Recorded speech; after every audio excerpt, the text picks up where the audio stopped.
இன்னைக்கு தகவல்களை சொல்லுபவர் ஆசிரியருங்கிற அந்த எராவே மாறி போச்சு.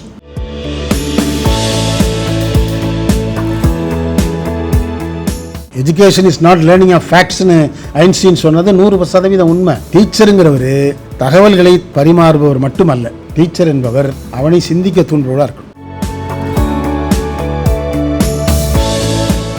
ஒரு விஷயம் என்னன்னு தெரிஞ்சுக்கணும்னு அன்னைக்கு நீங்க லைப்ரரிக்கு ஓடணும், ஒரு கெமிஸ்ட்ரி டீச்சரை பார்த்து ஓடணும். இன்னைக்கு ஒரு விஷயம் என்னன்னா டீச்சருக்கு ஓடணுமா, ஒரு லைப்ரரிக்கு ஓடணுமா? தேவையில்லை. தட்டின இடத்துல எல்லாம் வந்துடும். தட்டின இடத்துல தேடினா வருதுன்னு அது சம்பந்தமா எல்லாத்தையும் தேடி ரிசல்ட்டை கொடுறான்னு ChatGPT வந்துருச்சு.